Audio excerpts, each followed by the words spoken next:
Please welcome Dominic Thurbon.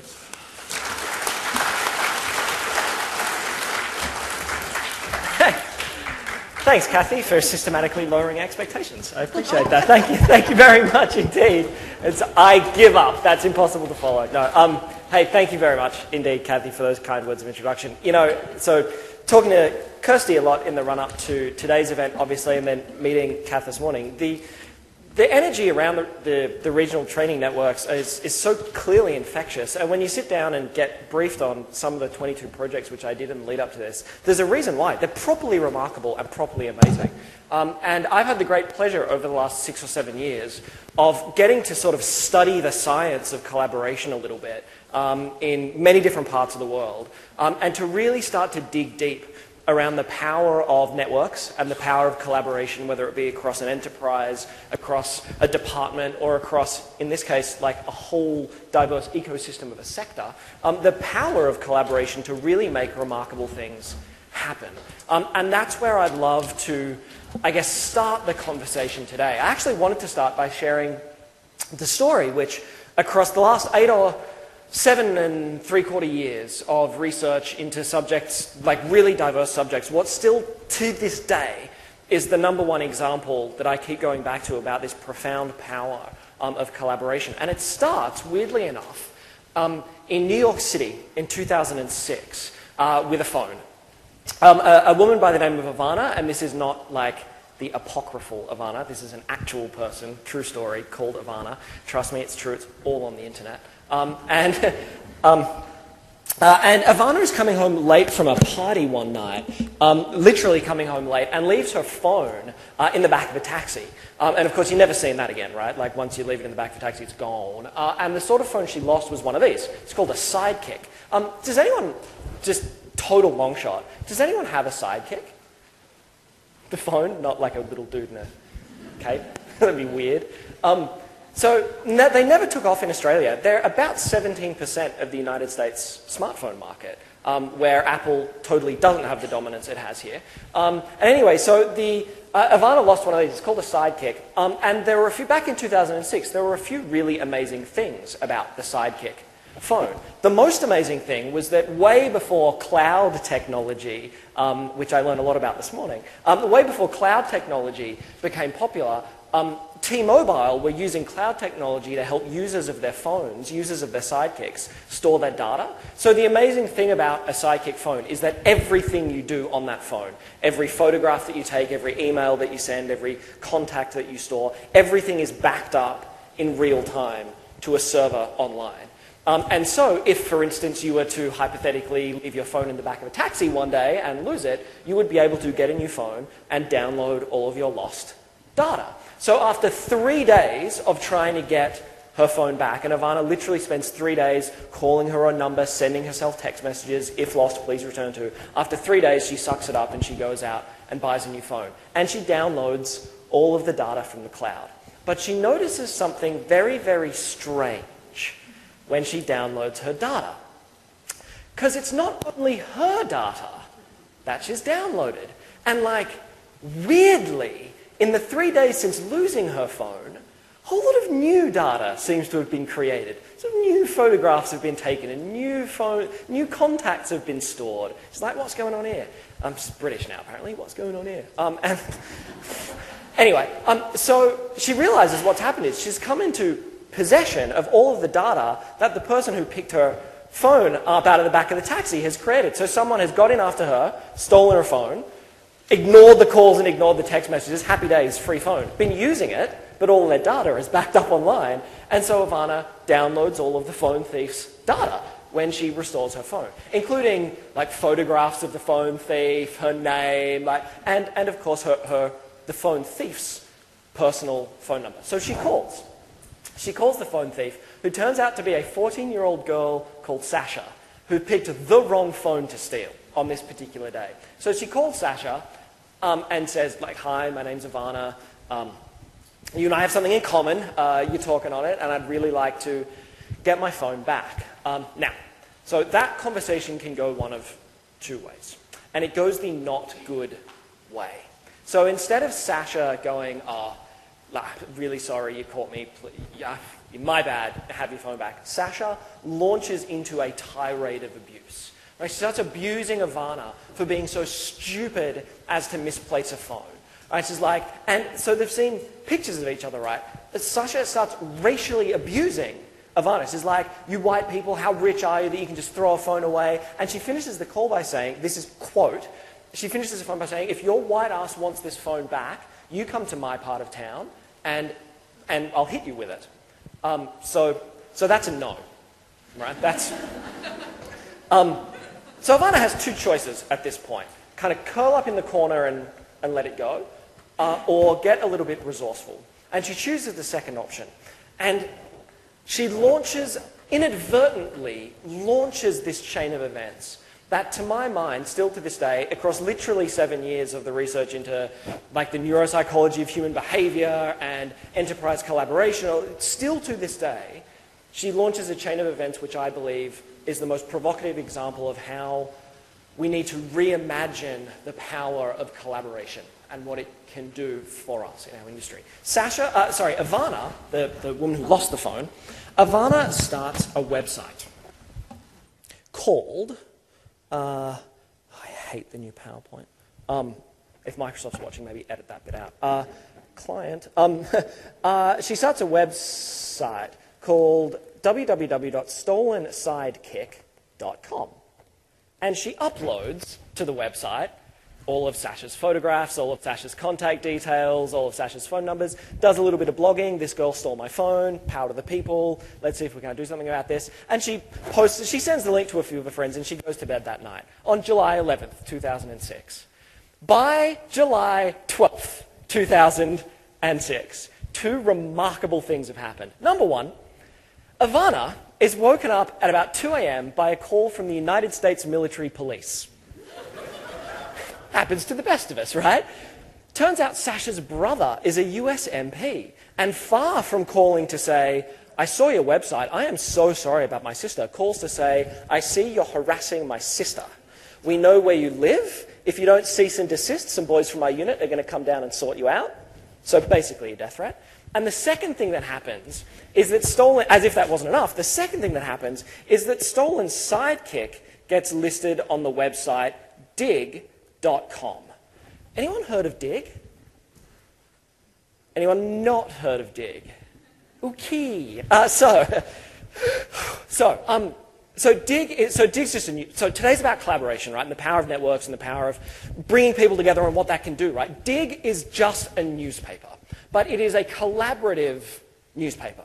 So a normal newspaper, the content written by journalists and decided by the editorial team, etc. On dig.com, the editorial team and the journalists are just all the users of the web. So next time you're reading virtually any page, especially any kind of social media pages, or even the bottom of like news, official news site pages these days, if you look at the bottom of the page, there'll be a little blue thumbs up, and it will say dig this, D-I-G-G, like dig it, bro. Not cool enough to pull that off. Anyway, but thanks for protesting, that's great. If you click on that blue thumbs up, right, that's you voting for the website that you're reading and saying that I think it's relevant, I think it's important, I think other people should read it. Dig.com just counts all the votes that people make and then displays the front page of the website as the front page of a newspaper, listing the most read, reviewed, referred articles online. Stolen Sidekick appears on the front page of dig.com as one of the most read, reviewed, and referred articles in that 24-hour period on the internet. Right, so the internet's obviously very big, right? I finished the internet recently, it took me weeks. Okay, tough crowd, whatever. It's like, we'll get there. So now you're not talking about just Ivana and her friends reading the website now. In fact, quite literally in the first 24-hour period, overnight now, you're talking about 500,000 unique individual imprints on stolensidekick.com. By the time Ivana wakes up, she's receiving 10 emails per minute from people she's never met before offering to help. And I don't just mean help as in do you want a hug. I mean like help. Someone has found Sasha's address, driven past her house, videotaped it and uploaded the tape to the internet with a note that said, here's where the thief lives, let's go get it back. right? A journalist from the New York Times gets in touch and says, wow, I read the website. This is really interesting. Do you mind if I write about this? Sure. Boom, front page of the New York Times online. Picture of Sasha from her MySpace page. Those were the days. Picture of Sasha from her MySpace page. Headline, crime in New York, right? Like she's a terrorist or something. Like there's nothing more important in the city to write about on that particular day. A member of the United States military police, because as soon as the US MPs call, Ivana obviously goes back on the website and writes about that, right? And so the next day, a member of the United States military police calls and says, a US MP made a death threat against a civilian. Like, that is clearly against US MP policy, which is great to know. So I will happily launch a formal investigation. By the way, there was a formal United States military police investigation into the conduct of Sasha's brother in this case following this chain of events. Finally, a police officer from the New York Police Department, the NYPD, gets in touch and says, oh my goodness, what a dreadful story this is. Come on down to the station and let's see if we can't help you out. So arguably what you should have done in the first place. So Sasha, Ivana...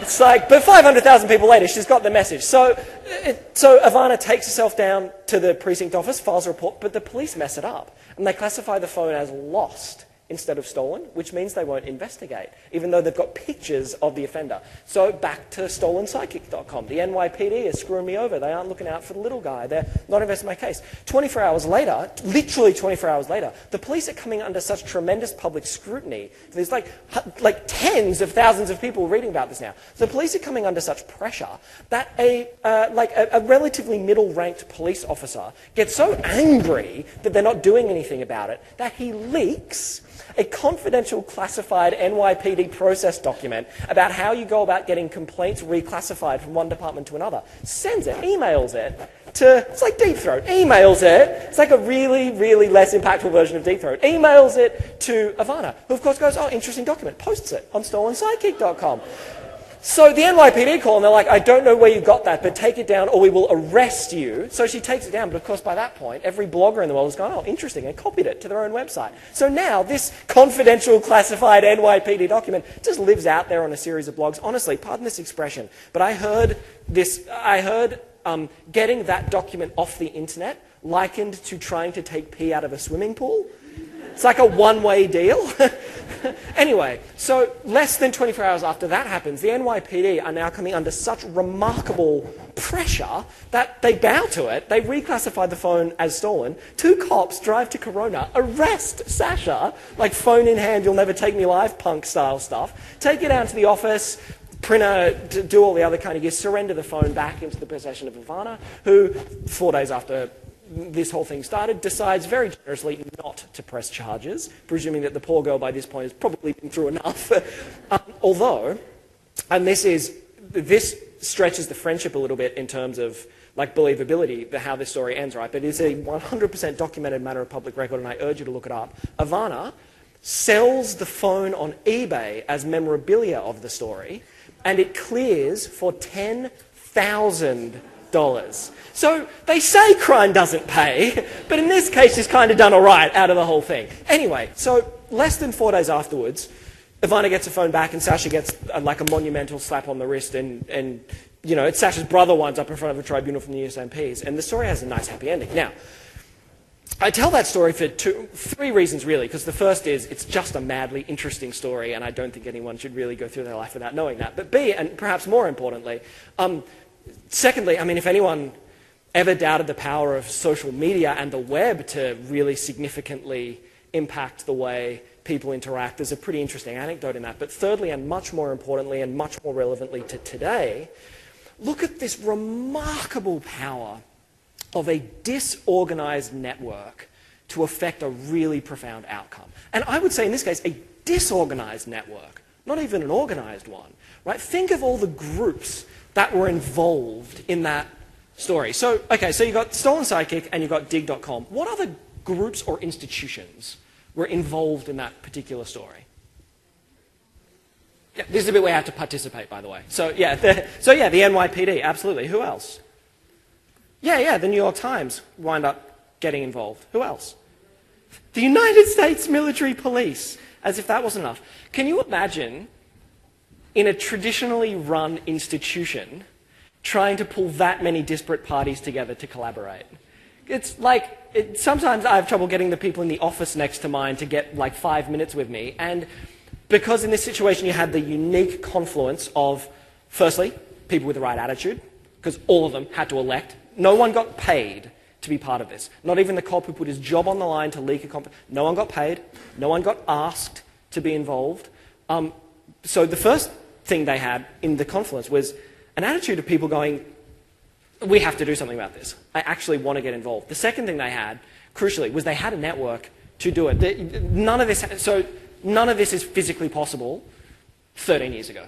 It's just not. It's not. The role that technology has now evolved to be able to play in the way we facilitate collaboration is fundamentally different. Clay Shirky argued, and great name, Clay Shirky argued that you can tell the difference between technologies that are fads and technologies that change the world because they have one crucial difference between them. The technologies that fundamentally re-engineer or change the way people communicate and build relationships stick. The phone sticks, the computer sticks, transportation sticks. The things that re-engineer the way we relate and build connections sticks. And in this case, social media, fundamentally re-engineering, not replacing, but re-engineering and creating new opportunity for the way that people build relationships and connections. So they had motivation and they had means.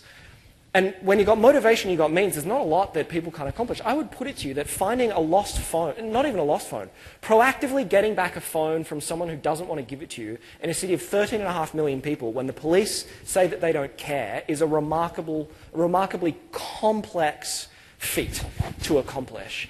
And with the right network, the right collaboration, the right means, the right technology, and the right mindset of the individuals involved, they're able to do it in 4 days. You couldn't get the right stakeholders in a room in 4 days normally. And in 4 days, they went start to finish. Hence why back when we started researching this stuff, I started, as the more perceptive of you would have noticed, to get just a little bit excited, because I'm a little bit excitable in general. I started to get quite excited about what could this potentially mean for us in the work we do. There's a hugely diverse ecosystem of people in the room today. Like, there's the training and education element, there's placement element, there's practice elements, there's actual clinical provider, like this massively diverse ecosystem of people. And yet I would argue, all working towards a really common goal, I think, in terms of, well, as a consumer of health services, I presume that everyone feels we're working towards a common goal of raising health outcomes for everyone in the country. So hugely common goal. And secondly, worlds that aren't anywhere near as divergent as the USMP, the United States, the New York Times, and 500,000 dislocated users of dig. I think the potential of a collaborative network to tap unthought of innovation and harness unthought of potential in this room is genuinely remarkable. And so my intent today is to try and channel my kind of childish energy and enthusiasm through a slightly more ordered set of concepts to do two things. Firstly, I want to share some provocations around how I've seen collaboration work in an enterprise and a business setting. And I want to go out of just the anecdote and really start looking at some proper case studies and data around how it works and the power of it. And secondly, what I want to do is I want to talk a little bit about the things that get in the way that I think we as individuals, regardless of the size of institution we're in, we as individuals need to take deep personal, emotional responsibility for ensuring don't let us get in the way. So I want to look basically at the power of it, using evidence and case studies, and at the sort of things that stop us. And I would like to use both health and non-health case studies. So I've worked a bit in health over the years and studied a few different kind of health practitioners and people in the healthcare sector. I've worked a lot more in other industries, and so I'd like to share both. There was a really interesting piece of work we did in education for the Australian Council of Education Leaders. My co-founder was the visiting scholar for the ACEL in 2010. And we did a roadshow where we worked with 150 different principals in each city of Australia looking at the future of education. This was secondary school education in this case. And when the principals were asked to define the single largest barrier sitting between them and innovation, they all said a really, really common thing. The language they used was they called it terminal uniqueness. They said the biggest barrier to innovation in education was a belief that education was so different from everyone else that they couldn't learn from those industries, they couldn't model themselves off those industries, they couldn't. Terminal uniqueness. And in the spirit of avoiding terminal uniqueness, I would love to share both health and non-health case studies today, because I think we can all share and learn a lot from that. So if that's okay, that's kind of where I'd like to push it. So, to really get into the intent of today, I'd like to start by asking a question, and it's a genuine question, about the link between innovation, well, the link between what we do and innovation. And, obviously from Kath's speech, clearly innovation is of critical importance at the moment, particularly when it comes to approaches to solving the clinical placements problem, it sounds like. Innovation is really required. So my question, and by the way, since I really started asking myself this question, I haven't been sleeping properly. So I'm going to share this question and see if this has ever kept you awake at night. The question is this. The question is, why wasn't it Sony that invented the iPod? Does anyone else ever just lay awake at night? Yes. High five. That is great. I really appreciate your help, because everyone else was like, you're mental. No, of course not. So when you think about it, when it comes to questions of innovation, it's actually a pretty important question. So let's step through this properly, because there's some we've studied Sony and worked with Sony a lot over the last 7 and a bit years, and studied their background over a lot more than that. And this is a question that they ask themselves a lot. So let's go back to the year 2000. In the year 2000, which just feels like and increasingly is a lifetime ago, in the year 2000, what did Sony as a business own? The Walkman, right? Okay, so the Walkman, which my parents have told me about. They were like this big and you carried them around. Okay, the Walkman and the thing that came after the Walkman, which was the Discman. Now, let's put that in perspective, right? Sony didn't just own the Walkman. Sony invented the Walkman. In 1978, Akira Morita, they invented portable music. In 1978, Akira Morita was like, I like jogging and I like music, build me one of those. And the Walkman was born. Up to that point, unless you were into ghetto blasters, portable music wasn't exactly a thing, right? So they invented that. What else did they own as a business in the year 2000, which is when the iPod was released? Sorry?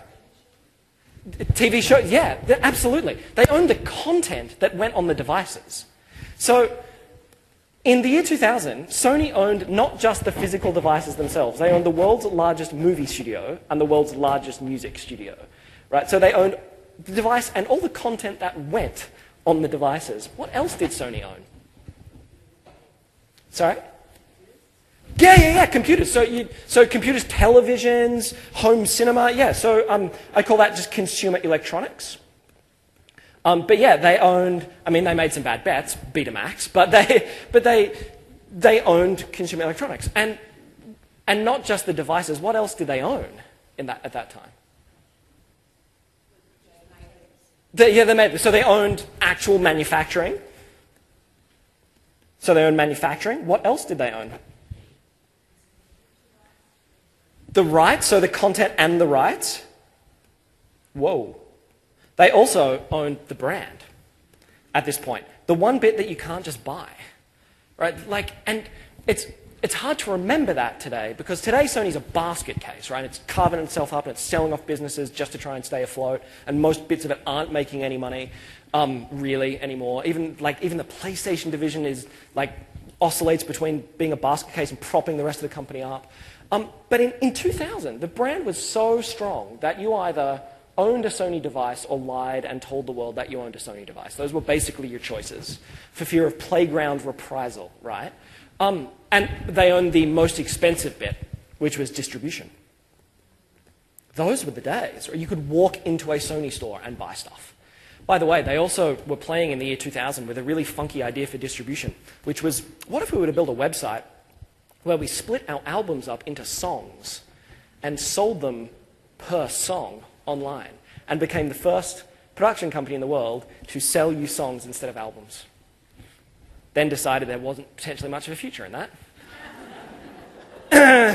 Talk about your all-time backfires. So they owned the devices, the content that went on the devices, the distribution to get it from their factories to the consumer, and the mind space in the mind of the consumer. Sony only killed the Walkman brand, by the way, in September of 2011. It was a live brand, and on the day they killed it, even 11 years after the invention of the iPod, the day they killed it, Interbrand wiped $2 billion of intangible value off the Sony brand 11 years later. Such was the legacy that that brand had.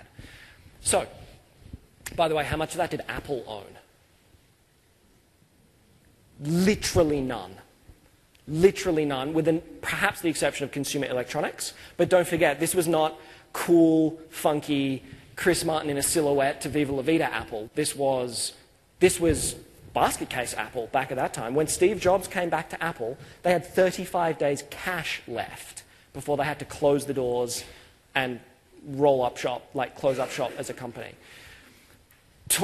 So talk about missing the innovation boat. So my question is, why? What got in the way at Sony? It's a genuine question. What do you reckon got in the way? Why does a company miss that? Success? The gravity of success? Yeah, it's that. By the way, it's Gary Kasparov, right? The chess guy. Gary Kasparov. Yeah, coined a beautiful term. He was asked what was the hardest. He's a 9-time chess grandmaster, and he was asked what's the hardest tournament you ever won, and he said without a doubt it was the third of the 9. And they said, why? And he said, well, the first one was easy because no one had a clue who I was. So I got to the semi-finals, they were like, who's Gary? Oh, it was one. Wow. The second year, everyone thought the first year was a fluke, so no one took him seriously. In the third year, the competition had wised up, and he said, I had to unlearn every strategy that had made me successful in the first 2 years. And the way because all of a sudden, what used to make me successful didn't make me successful anymore. And he called it, he said, I had to escape the gravity of my own success.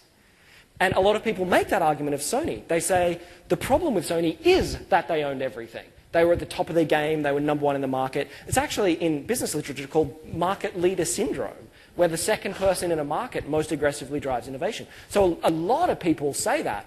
Just the gravity of success, they got so caught up in it. Why else? No imperative. Yeah, so business is good, right? There's no burning platform here to make them do it. They're just cruising. Yeah, why else? Lack of vision? Yeah. Competition? Too deep in their thing? So, and by the way, one thing that a lot of people argue is Sony proactively tried to stop the innovation happening because they wanted to protect their business model. So people go like, well, when you own all of that and you make truckloads of cash here in distribution and here in content, why on earth would you want to go from $30 CDs to $1.50 songs? So there was this fear of cannibalization, which actually doesn't stack up much considering when you look at the website that they were trying to build. So in 2006, Peter Gruber, who's the ex-vice chairman of Sony Pictures, was asked this question at a conference. And he gave a really interesting response, and he then went on to write about his response and be published quite widely about it. He said, do not believe anything you read about Sony not wanting it. Said we invented the first MP3 player in 1998. We took the first one to market. It had dreadful battery life and looked horrible, and Creative Labs tried to sue us, but we went there. We tried to we built the first website. So we were proactively trying to make this happen. He said the reason we did it was simple. No one at Sony talked to each other anymore. He said we became the best in every single silo. We had the best brand people on Earth. We had the best content people on Earth. We had the best manufacturing people on Earth, and then we had the best distribution people to screw the whole supply chain on their margins and make as much as we possibly could on Earth. But unfortunately, during times of change and transformation, innovation doesn't live in silos. It just doesn't. Subject matter expertise lives at silos, and incremental elimination of cost lives in silos, and KPIs and management performance lives in silos, but innovation fundamentally does not. He said in times of change, and he used the term money, but I would substitute it with the term innovation. He said in times of change, the money doesn't get made in a silo, it gets made in the cracks between them. So the biggest problem at Sony is the iPod was no one's job. That was our problem. Because to make the iPod happen, you actually don't need really good consumer electronics people. Because what made the iPod successful, really? This is one of the most misused examples, especially by people in my line of work that do a lot of speaking stuff. Dreadfully misused. What actually made the iPod successful?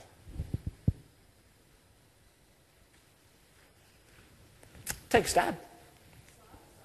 Size? Yeah, so the device itself looked kind of good. And certainly how many songs you could fit on it was a key thing. There was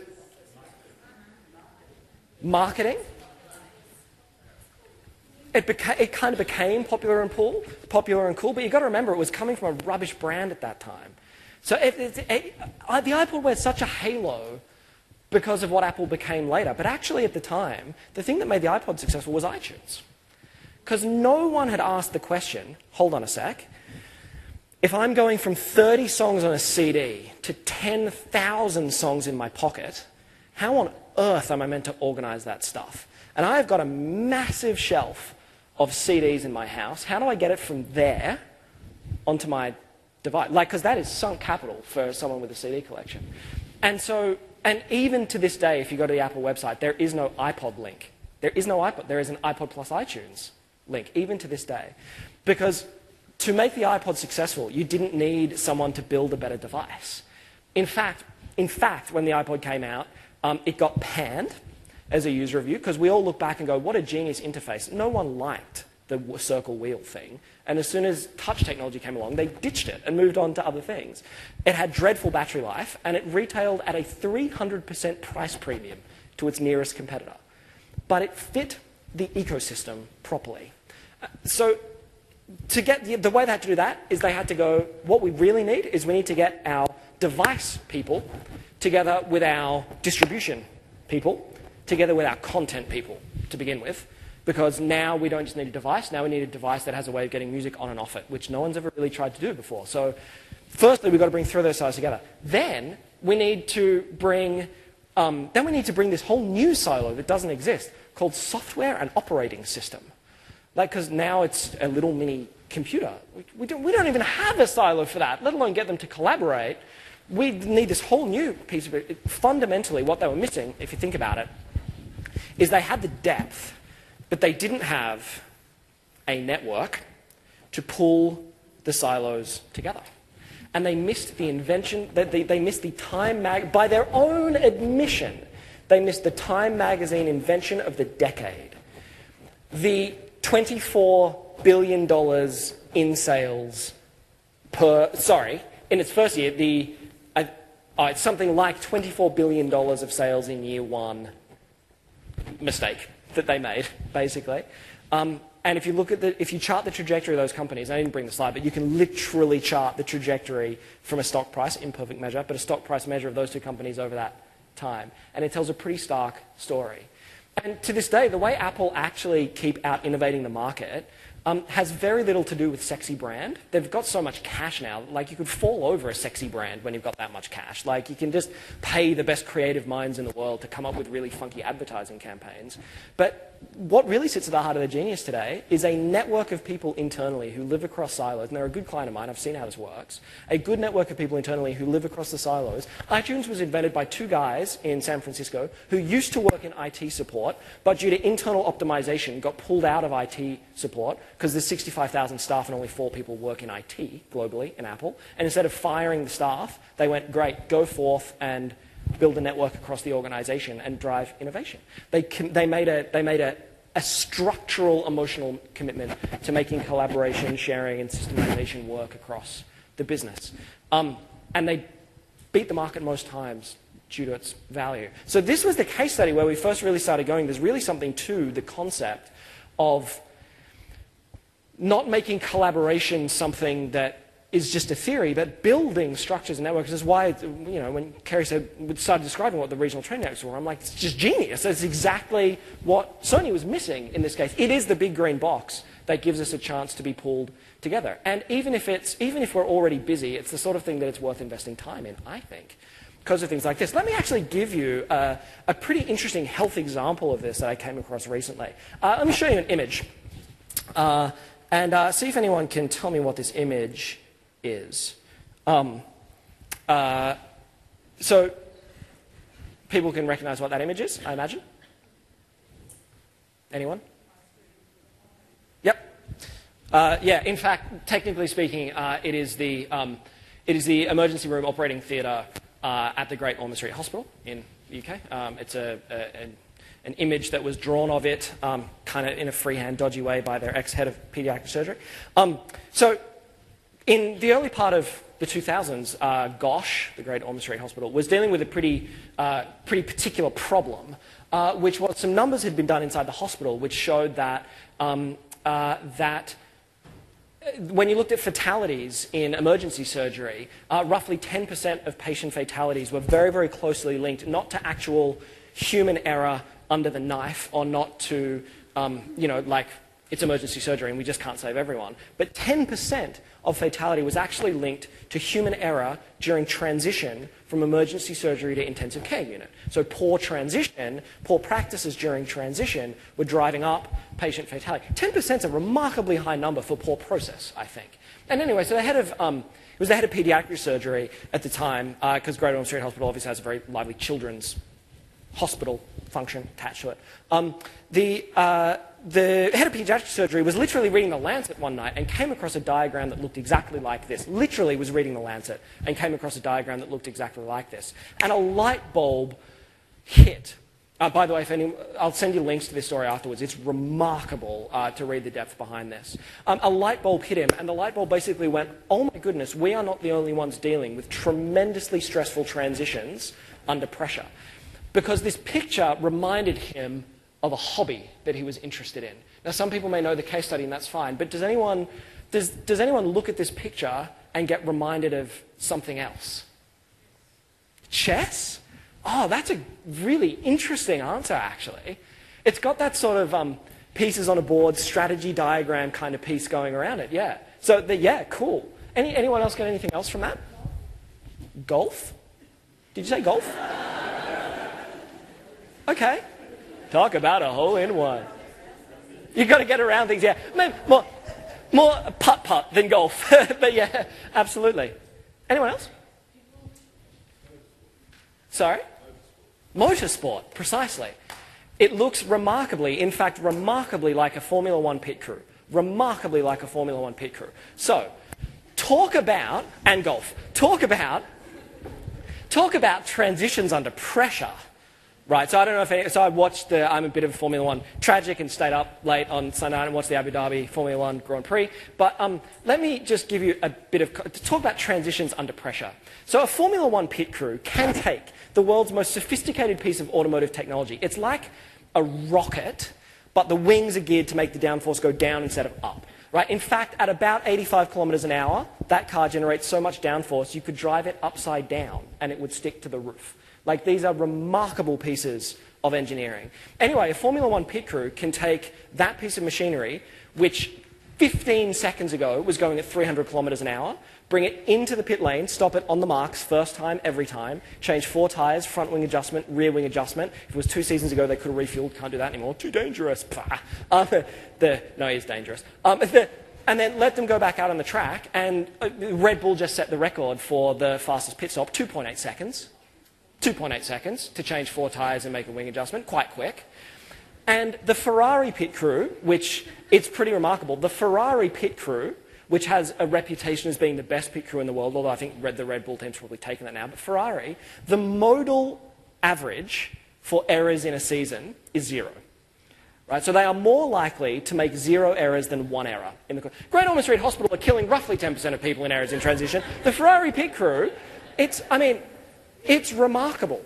So, the head of pediatric surgery gets an idea. We're not the only ones dealing with complex, we talk about interdisciplinary collaboration, right? He flies Jan Tot, the chief technical director from Ferrari Pit, to London, and Jan Tot runs a surgical observation with a few of his chief engineers to look at the processes that are in place. Great Ormond Street Hospital then fly their crack emergency surgery team to Monza, Italy, and they're not a bad ticket if you can get it, and they sit behind the pit wall and they watch the pit crew work over a race weekend. And then they do an information sharing session. And they talk about what can the surgeons learn from the mechanics. Right? There's not a sentence you hear every day.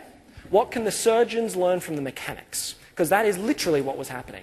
The Ferrari pit crew directors come back with a couple of pretty important pieces of advice. Number one, as a lot of people will already be aware of, a checklist. Not a bad thing to have if you can get it. Number two, there was a person missing in the surgical transition process that was like front and center in the pit crew process. And they were missing the surgery one. Room full of health practitioners. Anyone want to take a stab at who was missing? Totally. The lollipop man. Right? The guy that stands at the front of the car with a stop-go sign, because his job is really simple. He doesn't do anything. He just watches other people do stuff, and his job, and I say he because to this day they've all been he, his job is really simple. It is, you're not done till I say you're done, and no one leaves till I say you can go. And he owns the process, he owns the transitional process, and he's basically the process police officer. That person in a pit crew context is obviously basically the individual responsible for making sure people don't get run over and killed. And in the surgical process, the argument was made by Ferrari that they will be the individual making sure that the anaesthetist doesn't leave before they're meant to, or the RN in the room actually gets the right briefing notes, and the surgeon doesn't leave before he or she gets a chance to ask them some questions that they really need to ask, and no one gets to leave it. They have to sign out before they get notes. It's like, I'm out, I'm going to the next thing. Like, I have to actually, that was my best scrub down. So anyway, in the 12 months that followed the implementation of those procedures, the number of fatalities due to human error in transition, it's a very specific measure, but the number of fatalities due to human error in transition went from 10% to 0 in the 12 months that followed. Now, that's a short measure of something that happened 10 years ago, and obviously there have been mistakes, because mistakes are, 0 is not a number you hear a lot in medicine for a very good reason, but a remarkable impact in the short term. And the surgeons had to listen to the mechanics to make that. In fact, they had to ask the mechanics. I mean, talk about collaboration and interdisciplinary collaboration. And that's from someone who knows nothing about medicine. Imagine how much insight we're missing from not talking to the people even down the corridor or in an analogous institution. Imagine what we're missing. And the line that I love, and it was the head of innovation at BP that said this when he was asked why he was spending so much money on training networks and collaboration. He said, if we all knew what we all knew, we'd be unstoppable. If we all knew what we all knew, we'd be unstoppable. Now, there's a lot of drawbacks to the line of work I'm in. One of them is I go to so many different industries in such short periods of time that I feel genuinely like I never get to immerse myself enough in one industry, and I'm happy that I have now a relatively large business that allows me to go back into it and do stuff like that. But I'll tell you what, one of the upsides to what I do is seeing the diversity of conversations that happen from industry to industry. And I promise you, from first-hand experience, the conversations being had about the challenges we're facing in this room are not, under any circumstances, unique to this industry. And they are so deeply analogous. And I go from conference to conference and watch people talking about the same problem. And then one industry will come up with a solution. And that's it.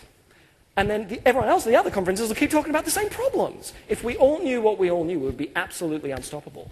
And I believe it genuinely starts with a person. Like, collaboration at the end of the day is actually a behavior. It's not a system or a process. There is a collaborative architecture that can support and drive personal processes, like a training network or like an interdisciplinary team or like whatever. So there are processes, but collaboration is a personal decision. In IT, where we do a lot of work, there was a great book written by an IT director that was called Never Eat Lunch Alone. And that was just the point of the book. It was the best way to raise your practice in IT is stop eating lunch alone. And if you're not going to eat alone, it's not an okay substitute to eat it with the same person every single day. You're still on the clock at that time, normally. Or at least if you're not, you can sort of act like it. Like the ability to... That's why events like this are just invaluable, because we bring these people together, this gold mine of divergent and different and varying experiences that we can tap into. If a mechanic can give advice about a surgical procedure, there is no excuse, there is no justification to an argument I can't learn from the people in this room, period. None, ever. There's just no justification for that. Collaboration is a personal commitment, first and foremost. I want to come out of medicine for a second, though, because there's another angle to the networks and collaboration conversation that I actually think is, in some ways, kind of simple, but in other ways, when you dig into it, has a level of, is profundity the appropriate word? Probably not to self-apply. Has a level of relevance to the conversation, I think, that is really important. Because who you choose to collaborate with, I think, governs a large part of the success or failure inside the organization. And there are certain groups who, in my opinion, are underutilized in general across organizations and across industries. Anyone recognize this logo? Whose logo is that? Okay, so that's Best Buy's logo. Hint is in the title. But hey, though, fair, how much does that look like JB Hi-Fi's logo? It's freaky. And like, I hadn't really noticed, and then someone said it, obviously, because everyone always says JB Hi-Fi, because it's true. Best Buy and JB Hi-Fi are basically the same business. And my theory is that Best Buy are just trying to piggyback somehow. JB Hi-Fi is just trying to piggyback somehow off the logo. Best Buy is the largest consumer electronics retailer in North America. They're massive. It's like JB Hi-Fi and Harvey Norman had a love child, and the love child had like Anthony Robbins-style elephantitis and was like, you might have noticed the size of my electronic outlets. Like, they are juggernauts of the industry in the United States. Yeah, that's a niche joke. In 2002, Best Buy diagnosed a really serious organizational problem, right? And the problem was that although they were the largest retailer, there was a particular demographic slice they weren't accessing very well. And when they crunched the numbers, what they found is that women, that particular demographic slice, women represented, through either spend or influence, 69% of the consumer electronics market. That is a $70 billion spend in influence. And that no women like shopping at Best Buy.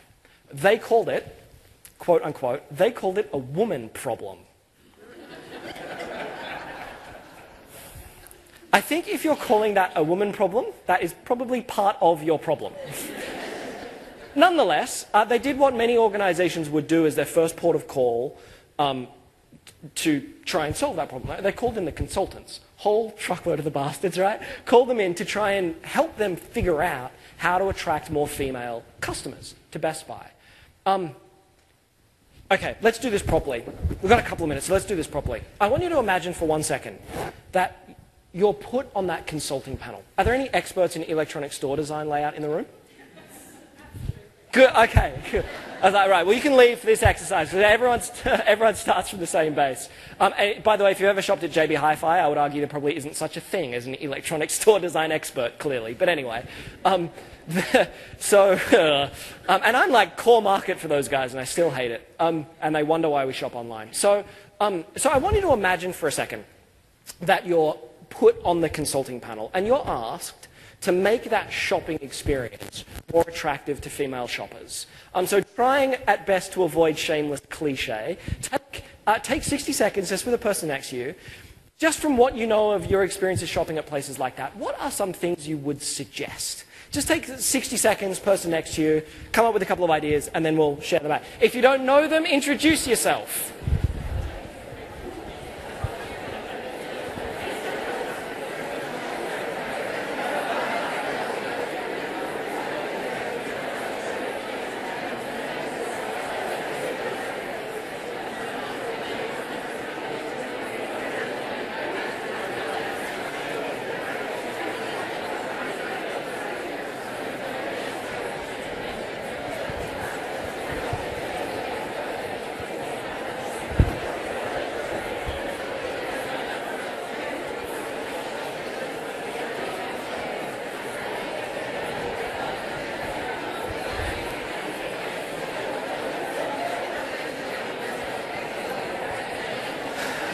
Alrighty.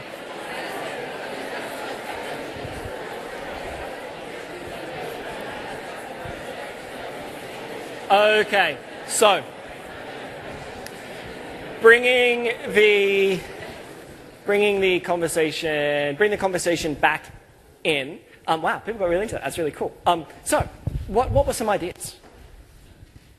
Yeah. Just shout them out. Just from experience, I think you should place it inside a shoe shop.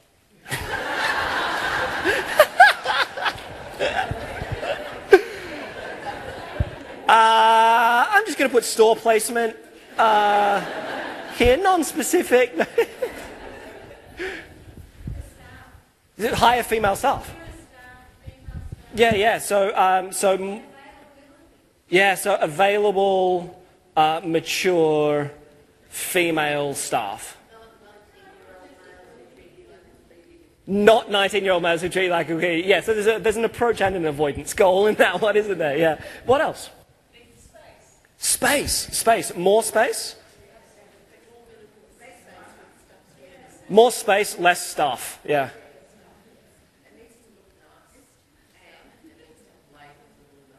Better labeling.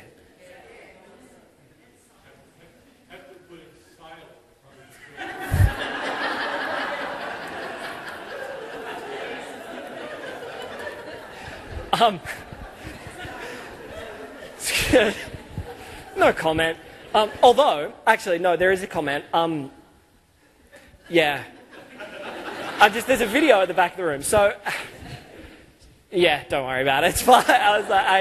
So at an institution that will remain nameless, the managing partner of this particular professional services firm said without a hint of irony or joke, just make the logo pink. I think they're probably dealing with their own woman problem right about now. These are all clearly really sensible and excellent suggestions, right? And eventually, Best Buy kind of got there. But in the initial stages, when the consultants came in, and we once removed someone from an advisory role with us because when we presented a solution to a client, this advisor, before we presented it to the client, came back and said the problem with that is it's not complex enough and people won't think it's valuable, so you need to just go and make that a little bit more complex. It's like, no, but the consultants basically tried to do that, right? So they said the first thing you've got to do, you can't even begin to approach this woman problem without firstly breaking your shoppers up into 4 categories. You need to do some demographic breakdown, right? So the 4 categories which we've come up to you based on rigorous scientific research and analysis of trends is Dave, Davo, category number 1. Davo is a gadget guy, loves his gadgets, sell him an iPod. 2, Shane, Shano. Shano is a rev head. He's the one doing like laps of a Westfield car park on a Friday night in a Subaru WRX, bro. Like that's that guy, so sell to him. 3, Trevor. Trevo. Trevor, get a load of this. Trev Daddy, I think, technically speaking. It's middle name, Daddy. Trev D, whatever. Trev is a 3P, a peer pressure purchaser. So he's guilt that guy into buying. And number 4, women problem, number 4 was Jane, who is quote-unquote your average suburban housewife. And the second part of the rigorous strategy was to make 10% of stores nationwide that were located in high female areas. Although, if anyone does know what that is, I'm in. So stores located in high female areas, to make them women-friendly, and the way to do that was to hire really attractive, well-built male shop assistants to help Jane stack her trolley, just in case the effort of lifting the iPod was too much for the average woman. How do you think that went for them? I think the technical marketing term is epic fail. So, literally for 4 years, between 2002 and 2006, Best Buy engaged a series of consultants, rolled out exactly how you'd think. Executive offsite, some lavish retreat in Aspen, consultants come in, facilitate a day, the senior leaders, the same ones who have been at the same offsite for 5 years, trying to solve the same problem and not, get the consultants in and kind of do their thing. In 2006, Best Buy appoint a new head of consumer electronics, a woman, by the name of Julie Gilbert. And it turns out that Julie Gilbert is just a rock star and has since gone on, many people would be familiar with her work, I imagine, has since gone on to do remarkable things to do with career development planning for women and engagement of female executives and on-ramps and off-ramps, all sorts of amazing stuff. Anyway, Julie Gilbert walks in, she was an internal hire actually, walks up into the head of consumer electronics role, takes one look at the stores and goes, this is mental. Turns out, nearly 50% of the staff that work in casual sales roles in Best Buy are women, and no one had asked them what they thought they should do to solve the problem. So 50% of their casual staff are women, and no one's asking them what they might do. So Julie Gilbert forms what she calls wolf packs, women of Best Buy leadership forums, fora. Which is actually Wobblf pack. Apparently I didn't poll well. So she forms these wolf packs, and what she does is she goes store to store. As a senior VP, she goes store to store to the casual frontline female sales staff. Let me give you an absolutely true representation of the Best Buy org chart. If it looks like this, the casual frontline female sales staff aren't on the org chart. They're in a box that says casual contract supply. Right? So these people aren't even on the org chart. The senior VP decides to go store to store to engage the frontline staff. They don't even pay them. They just say, a senior VP's coming to town, do you want FaceTime with a senior exec, do you want to be part of a genuine problem? See the Ivana story, they didn't have to pay anyone, they just had to say, would you like to help? Like, do you actually genuinely want to be a part of this? And unsurprisingly, people want to collaborate. We've just found a really good way of not letting them often. And so she was inundated with participants who wanted to be a part of it, right? Within the first 2 weeks, 4 sessions, Tuesday, Thursday, Tuesday session, within the first 2 weeks, the women of Best Buy come back with 2 simple yet remarkable suggestions. Number 1, none of your aisles are wide enough to fit prams down. And right, so more space, less stuff. You were absolutely right. And they said most of the women who we see coming in who get frustrated are mums. And they come in and they bring the pram in and they're like, this is stupid. And they just leave. And, they leave and go. And that's why I got cats. Number two was better labeling. And specifically, it was you've got to change the labels from technical specifications to functional specifications. To give you the example they used in the case study of this, they said we used to label washing machine with RPM, like it's driving you somewhere or something. Like they gave no insight into what that product does. Turns out, by the way, that is super popular amongst men too. But men refuse to look like they don't know what they're talking about and pretend to understand, whereas women see the label that they don't, generally, women see the label and they're like, well, I'm not buying it if I don't know what it does, which seems to me fair enough. So change the labels. They made those 2 changes alone. So the wolf packs are still running today. Female engagement is up 30%. Female executive numbers at Best Buy are up 50%. It's one of the most successful programs in the world. But it started out as a way to drive innovation to solve a problem. And within the first 6 months, of implementing those suggestions that came from the casual contract supply box, not even on the org chart, Best Buy drove $16 million of female consumer spend to the business. 4 years later, same store category sales were up amongst female shoppers, $4.4 billion, exclusively from suggestions that came from the casual frontline female sales staff. It's not just collaborate, it's collaborate with everyone. Because it's not just the vertical silos that separate us, it's the horizontal ones as well that separate senior exec, from senior leader, from middle leader to line manager. It's those barriers too that act as silos to present. So it's collaborate outside the industry and collaborate with everyone. And I think that's where the Best Buy example really kind of profoundly illustrates that. I'm conscious that I'm butting right up against it for time, and so in deference to the sector where we're kind of in, I wanted to finish by sharing just one really brief example that will take us through to morning tea. One really brief example around what I think gets in the way. So this is the area that I'm most personally interested in, right? Because Change Labs, my organization, is all about behavior change. That's what we do. We build behavior change programs. And so the question that we wind up asking ourselves is, well, that's really interesting, but how do you actually get people to do that, right? Because idea is one thing, but behavior is like this whole other bit. And I genuinely believe that the list of things that get in the way is small, but the impact of those things is really big. And right at the top of the list of things I think that get in the way, other than a structural barrier, like we just don't have a chance to collaborate, which obviously the whole point of a network is to solve that problem, right? But so other than the structural barrier, I think there's one thing that always gets in the way. And so I want to share a health example to finish. Does anyone recognize this guy or this photograph?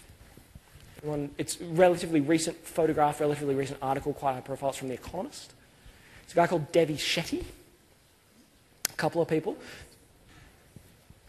Bingo. So Devi Shetty runs a clinic in India. He's a heart surgeon. I would argue, as a lay outsider from just what I know as the outsider, to my mind, one of the most important heart surgeons practicing in the world at the moment. So he runs a clinic called the Narayana Hridayalana Clinic in Ahmedabad, Gujarat, on the west coast of India, just above Mumbai. And he does heart surgery, right? But he's found some really interesting ways to do heart surgery differently. So people will probably have a pretty good idea of this. So if you go under the knife for open heart surgery in the United States, how much is that going to cost you? Like $1 million, yeah. By the time you sink all the own costs into it, right? It's between 150 and 200,000 with all the costs. It's 45 to 50 just in the check you have to write to go under the knife. In Devi Shetty's clinic, it's about $2,500. Now, people going for heart surgery aren't exactly shopping around on price. So there's a few other numbers that are important in that, but let's get that in perspective. It's about a 20th of the cost, right? 2,500 to 50,000, about 1/20th of the cost. These are the really key numbers. The top percentage on the right there is 30-day mortality. So the key KPI for most heart surgeons, how many of your patients were dead 30 days after you operated on them. At the Cleveland Clinic in North America, so that's where these figures are compared against, one of the most important and most prestigious clinics, the 30-day mortality rate is 1.9%, and at Devi Shetty's clinic it's 1.4%.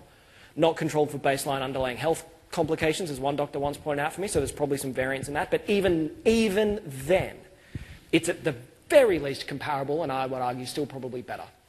So he does them at 1/20th of the cost, and he does them at a lower 30-day mortality rate. So he does them cheaper and he does them better. The bottom number there is hospital return on capital. What is your margin? 7.7% in India to 6.9% in Cleveland. He does them at a 20th of the cost, and he does them better, and he does them at a better margin. Do you want to know how many more he does? 3,000 at Narayana versus 1,300 in Cleveland. He does 3 times as many at a 20th of the cost, at a lower 30-day mortality rate, and at a better margin. Oh my, OMFG, right? Like, is that not remarkable? And so, needless to say, during this interview with The Economist, he was asked, why on earth is this process that you're using not taking the world by storm? And he said, well, firstly, let me tell you what I do, harkening back to the mechanic thing. He said, I don't believe you need to be a heart surgeon to do heart surgery. I don't believe you need to be a heart surgeon. I only think you need to be a heart surgeon if you do the whole thing. But if you break it up into tiny steps, medical graduate can do it. So in my clinic, we put people on a Guernsey, and then I line up graduates trained in just one thing. And the first person cuts them open, the second person does the wedge, the third person does the bypass, the first person puts the stent in, the fifth person sews them up, sixth person takes the check, and off they go. Like, that's the job I could do. The sixth person, and off they go. And they were like, wow, so that's a 120-year-old technology in terms of a Ford production line. That's pretty impressive. Why aren't people doing it? And he said, well, let me tell you 2 things. Firstly, joke I heard, what's the difference between a heart surgery and God? God doesn't think he's a heart surgeon. He said, good luck convincing an Ivy League trained, $200,000 a surgery, medical practitioner that spent 9 years, that a glorified mechanic could do their job. He said, where there is ego, there is excess. Where there is ego, there is excess. A beautiful description, I think, of the thing. Now, I use that in a really specific health context, but let me zoom out for 1 second and talk not about health, but about behavior change, innovation, and collaboration in general. Having 20, 30, 40, 50 years experience in an industry gives you an irreplaceably and unquantifiably, indescribably valuable, rich heritage and skill set and a unique qualification. But it's a very, very fine line between experience and baggage.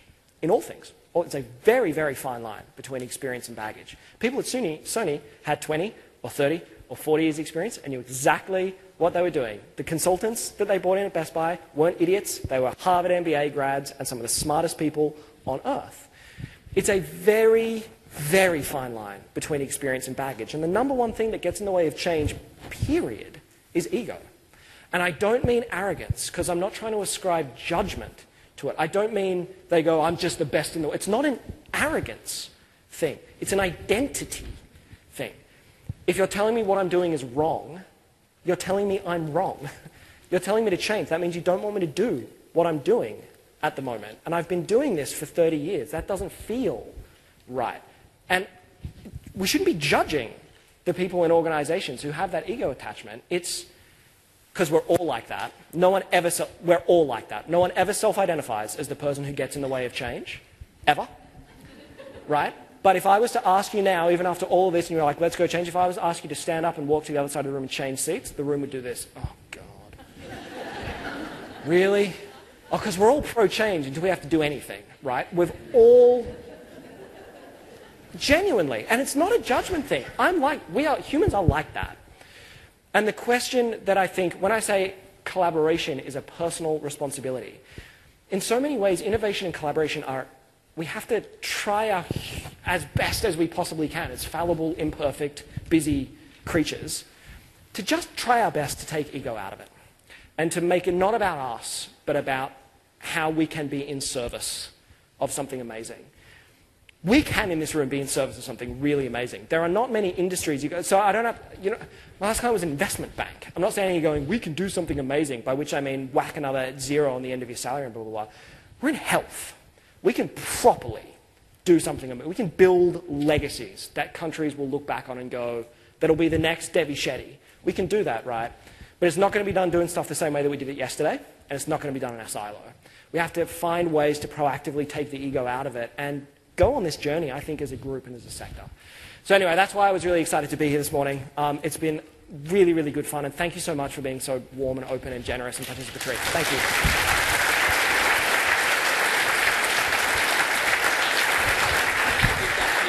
Thank you very much indeed.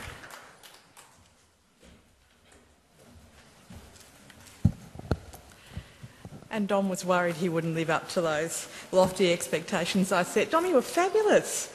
I love your energy. I wish I had some of it, to be honest with you. I've written lots of notes in my handy notepad. Don't you love the notepad? But here are the things I'm going to take away from what you had to say today, Dom. The power of people power. Social media. Actually, we know that sometimes on some of the student Facebook sites, I have to tell you. Innovation doesn't happen in silos, it happens in the cracks. Solutions have to fit the ecosystem. I love that bit. Collaboration is a behaviour and a personal decision, and engage the frontline staff as well. And finally, it isn't about ego. When there is ego, there is excess. There's a lot for me to take away, Dom. There's a lot for everyone to take away from that. Thank you for a fabulous hour.